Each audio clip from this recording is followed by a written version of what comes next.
Bulletin की शुरुआत 5 minute में भारत के साथ। महाराष्ट्र चुनाव से पहले नासिक में बड़ी कार्रवाई। एक होटल से 1 करोड़ 98 लाख रुपए बरामद। मामले की जांच में जुटी टीम। यूपी उपचुनाव से पहले समाजवादी पार्टी ने चुनाव आयोग को लिखी चिट्ठी। कहा वोटर आईडी की जांच पुलिसकर्मी ना करे, बुर्का हटाकर जांच से मुस्लिम वोटर डरे। यूपी के शाहजहांपुर में पुलिस के सामने आपस में भिड़े दो गुट। जमकर चले लात और घूसे। जमीनी फैसले को लेकर हुआ विवाद। यूपी के देवरिया में पुलिस का लंगड़ा ऑपरेशन जारी। पुलिस और बदमाशों के बीच मुठभेड़ हुई। विशाल सिंह हत्याकांड का मुख्य आरोपी गिरफ्तार किया गया। दिल्ली में शाहदरा साइबर पुलिस ने चीनी नागरिक को किया गिरफ्तार। 43 लाख से ज्यादा रुपए की ठगी का आरोप है। 100 करोड़ की ठगी में भी शामिल होने का आरोप। फिरोजाबाद में मोबाइल चोरी करने वाले गैंग का पर्दाफाश हुआ। 5 चोरों को किया गया गिरफ्तार। चोरी के कई मोबाइल बरामद किए गए हैं। रेलवे स्टेशन पर दिखा कुली का अनोखा अंदाज। यात्रियों को इमरजेंसी खिड़की से ट्रेन में बिठाया। खचाखच भरी ट्रेन में चढ़ने का जुगाड़ हुआ वायरल। जौनपुर में पूर्वांचल विश्वविद्यालय के गर्ल्स हॉस्टल में छात्राओं का हंगामा। छात्रों ने प्रदर्शन किया है। लड़कियों को फोन पर लगातार मिल रही धमकी के खिलाफ प्रदर्शन किया गया। अमेरिका में गिरफ्तार हुआ लॉरेंस बिश्नोई का भाई अनमोल बिश्नोई। कैलिफोर्निया से हुई गिरफ्तारी। एनआईए ने अनमोल पर घोषित कर रखा है 10 लाख रुपए का इनाम। उधर एमपी के बुरहानपुर में 2 गुटों में खूनी संघर्ष हुआ। दोनों पक्षों के बीच जमकर हुआ पथराव। चबूतरे पर पूजा और इबादत को लेकर 2 समुदाय आपस में भिड़े। धार्मिक स्थल का विवाद सुलझाने पहुंची थी पुलिस। पुलिस के सामने ही शुरू हो गया पथराव। इलाके में तनाव। भारी फोर्स की तैनाती की गई है। यूपी के कानपुर में दिखा लेडी गैंग का आतंक। लड़कियों के एक गुट ने दूसरे गुट की लड़की को दौड़ा दौड़ा कर पीटा। मारपीट से दहशत में आई लड़कियों ने मॉल में भाग के बचाई अपनी जान। यूपी के कानपुर में दबंगई का वीडियो वायरल हुआ है। दबंगों ने टोल मैनेजर को ऑफिस में घुसकर धमकाया। दबंगों ने टोल प्लाजा से फर्जी गाड़ियों को निकालने के लिए मैनेजर पर बनाया दबाव। पुलिस ने शिकायत दर्ज की। मध्य प्रदेश के टीकमगढ़ में पुलिस और ग्रामीणों के बीच झड़प हो गई। एक युवक ने महिला थाना प्रभारी को मारा थप्पड़। पुलिस महकमे में मचा हड़कंप। किसान की मौत को लेकर लोग कर रहे थे प्रदर्शन। यूपी के गाजियाबाद में लुटेरे और पुलिस के बीच मिलाकर के कई इलाके ऐसे हैं जहां पर हालात बद से बदतर होते हुए दिखाई दे रहे हैं। रिपोर्ट दिखाते हैं आपको से जुड़ी।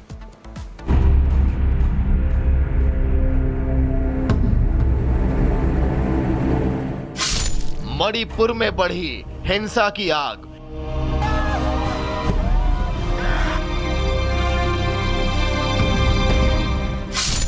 इंसानियत जलकर हुई खाक।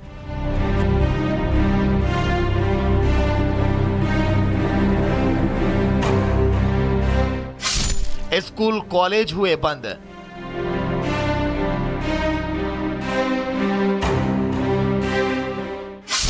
हिंसा का तांडव होगा खत्म।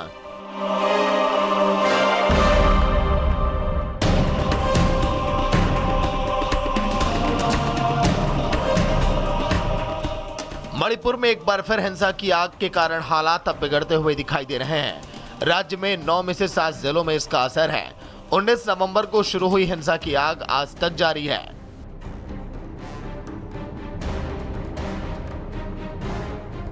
हालात को काबू में करने के लिए मणिपुर सरकार ने 7 जिलों इम्फाल, पश्चिम इम्फाल, पूर्व बिष्णुपुर, काकचिंग, कांगपोकपी, थौबल और जुराचांदपुर में इंटरनेट और मोबाइल सर्विस पर लगा बैन कल तक बढ़ा दिया है।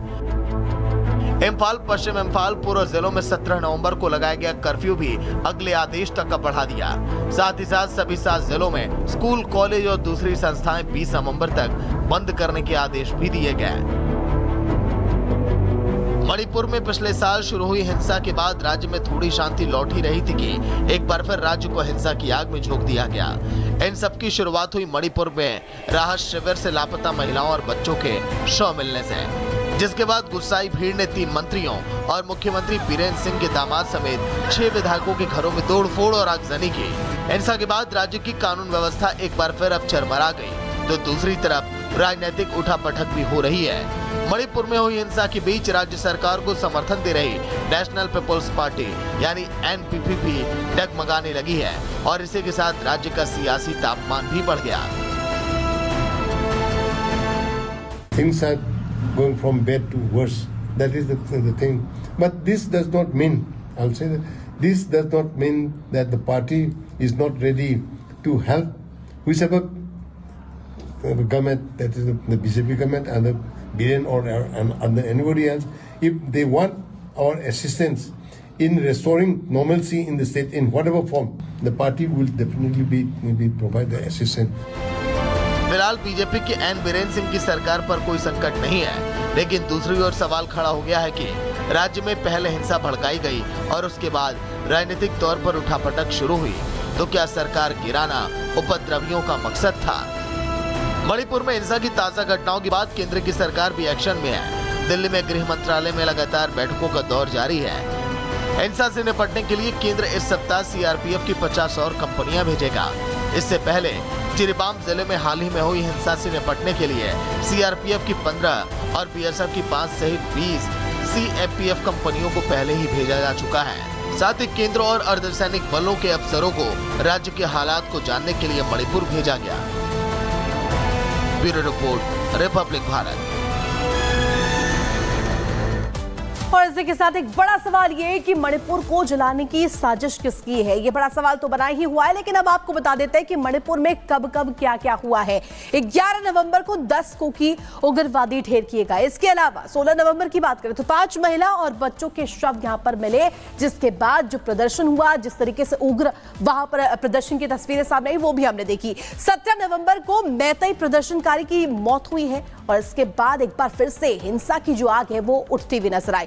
इस घटना के बाद तनाव बढ़ता हुआ नजर आया। भारी पुलिस बल की तैनाती कर दी गई। केंद्र सीधे सीधे इसको देख रहा है और मणिपुर यूनिवर्सिटी के स्टूडेंट्स का प्रदर्शन भी यहां पर देखने को मिला। तो देखिए, जोरदार प्रदर्शन यहां पर किया जा रहा है। जो विवाद बीते साल हुआ था, एक और बार वो तस्वीर दोहराने की कोशिश हो रही है। मुख्यमंत्री बीरेन सिंह पुतले जलाए गए, उनके पुतले सीधे सीधे जला दिए गए और ये सवाल इसी की वजह से बन रहा है कि आखिर हिंसा की आग में कौन है जो मणिपुर को जलाना चाहता है। कई लोग अनिश्चितकालीन धरने पर भी बैठे हुए हैं और इंटरनेट पर भी बैन लगा दिया गया है। लिहाजा आप समझ सकते हैं किस तरीके से जो वहां पर सुविधाएं हैं वो भी बाधित हो रही है। केंद्र सेंट्रल आर्म पुलिस फोर्स जो है वो 50 कंपनियां भेजेगा, यानी कि केंद्र से भी इसको लेकर के जो एक्शन है वो लिया जा रहा है और साफ तौर पर दो टूक कह दिया गया है कि जो भी है, जो भी साजिश करता है उसे छोड़ा नहीं जाएगा। तो एक और बड़ी खबर आपको बता दें कि मणिपुर की सुरक्षा को बढ़ाया जाएगा, क्योंकि सीएपीएफ की 50 और कंपनियों को केंद्र सरकार की तरफ से भेजा जाएगा। ये बड़ी खबर आपको बता दें। देखिए किस तरीके से मणिपुर हिंसा की आग और भी ज्यादा धधकती हुई एक बार फिर से नजर आ रही है और इसी को देखते हुए मणिपुर में सुरक्षा को और भी बढ़ाया जाएगा। सीएपीएफ की 50 कंपनियां भेजी जाएगी केंद्र सरकार की तरफ से। 2 दिन पहले भी 20 कंपनी भेजी गई थी। तो देखिए, स्थिति को कंट्रोल करने के लिए, स्थिति को काबू में करने के लिए, हालातों को काबू में करने के लिए सुरक्षा को और भी ज्यादा बढ़ाया जाएगा। तो ये बड़ी खबर आपको बता दें, मणिपुर में सुरक्षा बढ़ाई जाएगी।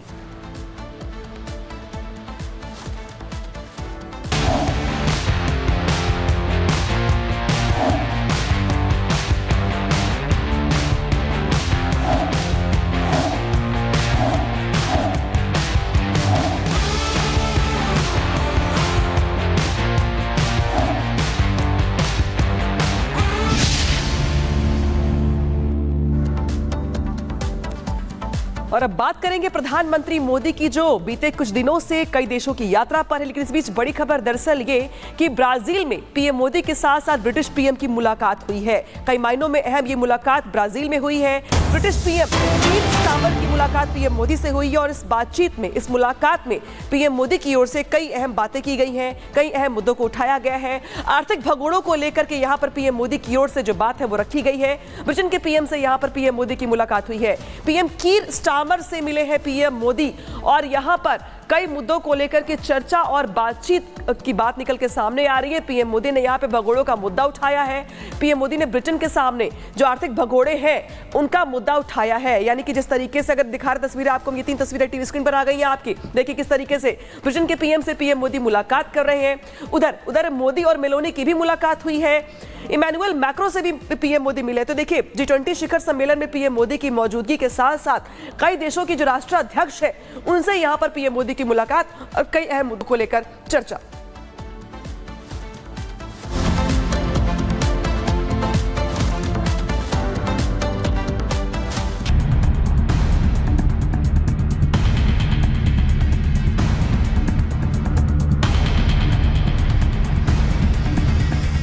जिन जिन राज्यों में चुनाव होने वाले हैं उनमें सबसे ज्यादा हाई वोल्टेज चुनाव महाराष्ट्र का है। तमाम सियासी पार्टियों का फोकस महाराष्ट्र पर ही है और इसी फोकस को लेकर कांग्रेस सांसद राहुल गांधी भी सियासी पिच पर बैटिंग करने आए। पिच भी एक है और सेफ है वाली। राहुल पिच पर ताबड़तोड़ बल्लेबाजी करने के मूड में थे। कुछ वक्त को लगा भी यही था। एक है तो सेफ है।